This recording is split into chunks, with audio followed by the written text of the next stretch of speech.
नमस्कार दोस्तों। अक्सर ऐसा होता है कि हमारा मन बिना किसी ठोस वजह के तरह तरह के विचारों में उलझ जाता है। जब कोई हमें कुछ कह देता है तो वह बात हमारे दिमाग में बार बार घूमती रहती है और हम अनावश्यक रूप से उस पर सोचते रहते हैं। क्या आपने कभी महसूस किया है कि हमारी यही प्रवृत्ति हमारे मन की शांति छीन लेती है? आज की इस कहानी में मैं आपको भगवान गौतम बुद्ध की 4 महत्वपूर्ण आदतों के बारे में बताने वाला हूँ, जिससे आप अपने तनाव से बाहर निकल सकते हैं और अपने जीवन को खुशहाल बना सकते हैं। यदि आप इन आदतों को अपनाते हैं तो न केवल आपका तनाव कम होगा, बल्कि आपका जीवन भी अधिक शांतिपूर्ण और सुखद बनेगा। क्या यह संभव है? बिल्कुल, यदि आप इन आदतों को अपने जीवन का हिस्सा बना लें। तो चलिए कहानी शुरू करते हैं। एक बार की बात है, एक बौद्ध भिक्षु किसी पेड़ के नीचे ध्यान में लीन था। तभी एक राजकुमार वहां आया और उत्सुकता से बोला कि महाशय, आप हमेशा ध्यान करने की बात करते हैं, लेकिन मेरे लिए तो यह बहुत मुश्किल है। मैं कुछ पल के लिए भी आंखें बंद करके शांत नहीं बैठ सकता। मेरा मन इतना बेचैन है कि यह हर पल कुछ न कुछ सोचता रहता है। जब भी मैं ध्यान करने बैठता हूँ, मेरे अंदर विचारों का तूफान उठ जाता है। लोगों के बारे में सोचते हुए, अपने बीते समय की घटनाओं और भविष्य के बारे में कल्पनाएं और ऐसे ही अजीबोगरीब विचार लगातार मेरे मन में आते रहते हैं। मैं इन्हें रोकने की भरपूर कोशिश करता हूँ, लेकिन जब मैं ध्यान द्वारा इन्हें नियंत्रित करने की कोशिश करता हूँ, तो मेरा मन और भी अशांत हो जाता है। और जैसे ही बेकार की बातें उठने लगती हैं, मैं ध्यान को छोड़ देता हूँ। इतनी बातें कहने के बाद वह उस बौद्ध भिक्षु की ओर देखता है और कहता है, महोदय, कृपया मेरी इस समस्या का कोई समाधान बताएं। यह सुनकर भिक्षु ने कहा, मैं क्या समाधान बता सकता हूँ? सोचो, तुम्हारा ही मन है जो तुम्हें कुछ देर तक भी आंख बंद करके बैठने नहीं देता। तुमने इसे कितना आजाद कर रखा है। राजकुमार ने कहा, महोदय, मैंने बहुत सोचा, लेकिन मुझे अपनी इस समस्या का कोई समाधान समझ नहीं आया, इसलिए मैं आपकी शरण में आया हूँ। अब आप ही कोई रास्ता बताएं। तभी भिक्षु ने कुछ देर तक राजकुमार के चेहरे की तरफ ध्यान से देखा और फिर कहा, ठीक है, मैं तुम्हें अपने स्वामी गौतम बुद्ध की बताई गई 4 आदतों के बारे में बताऊंगा। अगर तुम ये 4 आदतें छोड़ दोगे तो तुम्हारा मन शांति पाने लगेगा और तुम्हें कभी भी बेचैनी महसूस नहीं होगी। राजकुमार पूरे ध्यान से उस बौद्ध भिक्षु की बातें सुनने लगा। भिक्षु ने कहा, पहली आदत यह है कि दूसरों के मन को पढ़ना छोड़ दो। तुम और तुम्हारे जैसे कई लोग यही गलती करते हैं, क्योंकि वे दूसरों के मन की बातें जानने की कोशिश करते हैं, जैसे कि अच्छा, सामने वाला मेरे बारे में ऐसा सोच रहा है। यह आदत तुम्हें सबसे ज्यादा बेचैन और परेशान करती है। अधिकतर लोग दूसरों के मन की बातें गलत और नकारात्मक तरीके से ही समझते हैं, भिक्षु ने कहा। जैसे कई लोग सोचते हैं कि दूसरे उनकी तरक्की से जलते हैं, उन्हें नीचा दिखाना चाहते हैं, उनसे नफरत करते हैं या उनकी मदद नहीं करना चाहते। और इसी तरह की न जाने कितनी नकारात्मक धारणाएं वे अपने मन में बैठा लेते हैं। फिर क्या होता है? वे लगातार दूसरों के बारे में ही सोचते रहते हैं, उनसे बदला लेने के तरीके ढूंढते रहते हैं, उन्हें नीचा दिखाने के मौके तलाशते हैं और धीरे धीरे खुद को ही नुकसान पहुंचाने लगते हैं। भिक्षु थोड़ी देर रुका, फिर मुस्कुराते हुए बोला, अगर सच में कुछ पढ़ना ही है तो दूसरों के विचार नहीं, बल्कि अपने विचारों को पढ़ना शुरू करो। अपने मन को देखो, समझो कि उसमें क्या चल रहा है। कहीं तुम खुद नकारात्मक सोच, शिकायतें करने या बुराई करने की आदतों के शिकार तो नहीं हो गए हो? फिर भिक्षु ने राजकुमार की ओर देखा और मुस्कुराते हुए कहा, अब इसे एक और नजरिए से देखो। जो लोग आज तुम्हारी आलोचना कर रहे हैं, वही लोग तब तुम्हारी तारीफ करेंगे जब तुम सफल हो जाओगे। वही तुम्हें सम्मान देंगे, तुम पर गर्व करेंगे। अगर तुम अपनी सफलता के समय दूसरों की प्रशंसा और सराहना की उम्मीद रखते हो तो असफलता के समय उनकी हंसी से दुखी भी नहीं होना चाहिए। समस्या यह है कि हम इंसान असफलता को बुरा मानते हैं, जबकि असल में असफल होना सफल होने से भी ज्यादा जरूरी है। क्यों? भिक्षु ने पूछा और फिर खुद ही जवाब दिया, क्योंकि बिना असफल हुए सफलता का अहंकार हमें घमंडी बना देता है। यह हमें दूसरों को खुद से छोटा समझने पर मजबूर कर सकता है। लेकिन असफलता यह हमें विनम्र बनाती है, यह हमें धैर्य रखना सिखाती है और सबसे जरूरी बात, यह हमें बार बार गिरकर भी आगे बढ़ते रहने की ताकत देती है। इसलिए असफलता को कभी बुरा मत समझो, भिक्षु ने दृढ़ स्वर में कहा। अगर तुम्हारे काम में असफल होने की संभावना ही नहीं है तो इसका मतलब क्या है? इसका अर्थ यह है कि तुमने अपना लक्ष्य अपनी क्षमताओं से छोटा रखा है।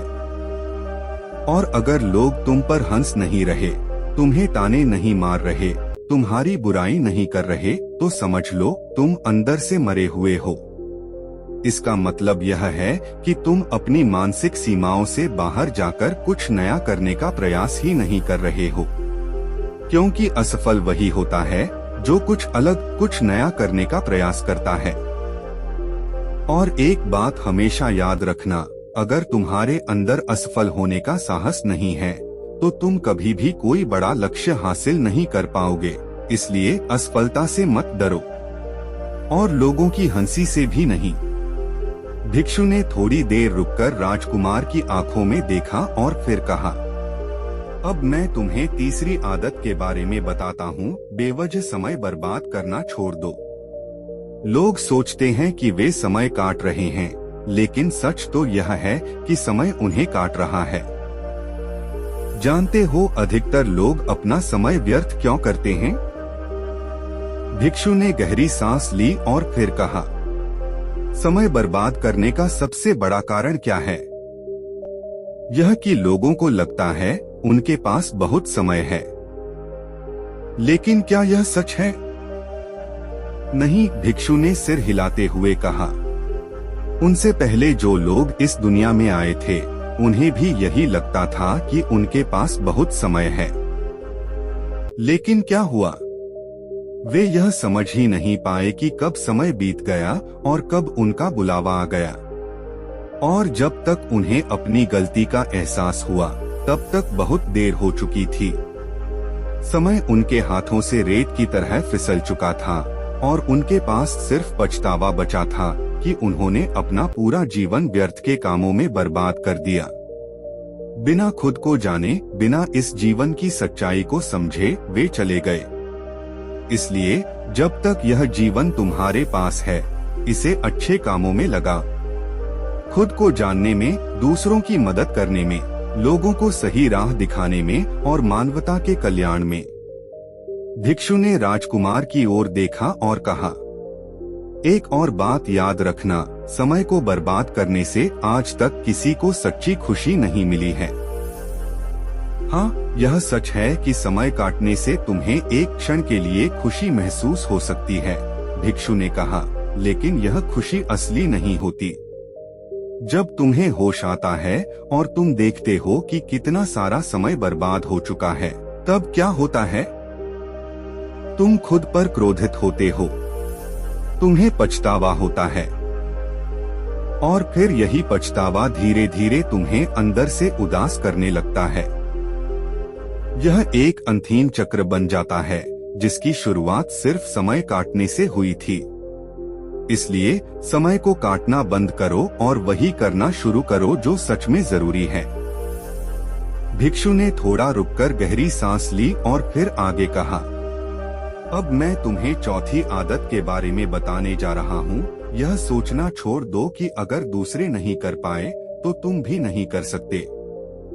हर इंसान की परिस्थितियां अलग अलग होती हैं, सबकी सोच अलग होती है।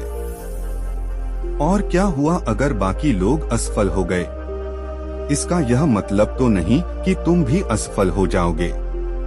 क्योंकि इतिहास वही लोग रचते हैं जिनसे दुनिया को सबसे कम उम्मीद होती है। और कौन जाने, हो सकता है तुम वही इंसान बनो जो असंभव को संभव कर दे। भिक्षु मुस्कुराए और बोले, जिसे तुम बड़ा समझ रहे हो, जिसके लिए तुम सोच रहे हो कि उसने बहुत मेहनत की, बहुत प्रयास किया, क्या सच में उसने उतना प्रयास किया था? ज्यादातर लोग उतनी मेहनत करते ही नहीं हैं जितनी उन्हें अपने लक्ष्य को पाने के लिए करनी चाहिए। लेकिन फिर भी वे दूसरों के सामने यह दिखाने की कोशिश करते रहते हैं कि उन्होंने बहुत मेहनत की थी, लेकिन उनकी किस्मत ही खराब थी। और यही वे लोग हैं जो दूसरों से कहते रहते हैं, जब इतनी मेहनत करने के बाद भी मैं सफल नहीं हो पाया, तो तुम कैसे हो पाओगे? लेकिन सच क्या है? वे खुद भी जानते हैं कि उन्होंने कभी उतनी कोशिश नहीं की थी जितनी करनी चाहिए थी। इसलिए अगर कोई तुमसे कहे कि यह असंभव है, तो यह मत मानना कि यह सच में असंभव है। हो सकता है उन्होंने खुद पूरी कोशिश ही नहीं की हो। तुम्हारे पास मौका है, तुम्हारे पास हिम्मत है, तो क्यों न तुम वही कर दिखा जो दूसरों ने नहीं किया। भिक्षु ने गहरी सांस ली और बोले, जानते हो ऐसे लोग असफल क्यों होते हैं? क्योंकि वे खुद तो अधूरे प्रयास करते हैं, लेकिन जब असफल हो जाते हैं तो अपनी इज्जत बचाने के लिए बहाने बनाते हैं। और सबसे बड़ी बात, वे डरते हैं कि कहीं कोई दूसरा उनसे आगे न निकल जाए। इसलिए वे दूसरों को भी डराते रहते हैं, कहते हैं जब मैं नहीं कर पाया तो तुम कैसे कर पाओगे। लेकिन तुम यह गलती मत करना। किसी असफल व्यक्ति को देखकर यह मत सोचो कि तुम भी असफल हो जाओगे। बस अपना सर्वोत्तम प्रयास करो और बाकी सब समय पर छोड़ दो। भिक्षु ने राजकुमार की आंखों में देखते हुए कहा, अगर तुमने ये 4 आदतें छोड़ दी तो तुम्हारा मन पूरी तरह शांत हो जाएगा और फिर तुम जहां चाहो वहां अपना मन लगा सकोगे। इतना कहकर वह भिक्षु शांत हो गए। राजकुमार ने उनकी बातें गहराई से समझ ली थीं। अब उसे एहसास हो चुका था कि असली समस्या उसके मन में ही थी और उसका समाधान भी वही था। उसने मन ही मन निश्चय किया कि वह इन 4 आदतों को छोड़ देगा। उसने भिक्षु को धन्यवाद दिया और वहां से चला गया। लेकिन इस बार उसका मन पहले से कहीं अधिक शांत था। दोस्तों, हमें यह कभी नहीं सोचना चाहिए कि लोग हमारे बारे में क्या सोच रहे हैं। अगर हम कोई अच्छा काम करते हैं तो लोग हंस सकते हैं, आलोचना कर सकते हैं, लेकिन इसका यह मतलब नहीं कि हमें रुक जाना चाहिए। हमें अपना कीमती समय व्यर्थ के कामों में बर्बाद नहीं करना चाहिए, क्योंकि एक बार जो समय हाथ से निकल गया वह कभी वापस नहीं आता। और सबसे महत्वपूर्ण बात, हमें यह कभी नहीं सोचना चाहिए कि अगर कोई और असफल हुआ तो हम भी असफल हो जाएंगे। अगर आप सच्चे मन से, पूरी मेहनत से किसी भी काम को करते हैं तो सफलता एक न एक दिन जरूर मिलेगी। तो दोस्तों, याद रखिए, कोई भी काम छोटा या बड़ा नहीं होता। बस हमें उसे पूरी मेहनत और सच्ची लगन से करना चाहिए। अगर हम धैर्य बनाए रखें और सही दिशा में प्रयास करते रहें तो एक न एक दिन सफलता अवश्य मिलेगी। उम्मीद है इस वीडियो से आपको बहुत कुछ सीखने को मिला होगा। अगर यह बातें आपको पसंद आईं और आपको कुछ नया सीखने को मिला तो वीडियो को लाइक और शेयर जरूर करें। साथ ही हमारे बुद्धा टेक्निक चैनल को सब्सक्राइब करना न भूलें और कमेंट में नमो बुद्धाय जरूर लिखें। धन्यवाद।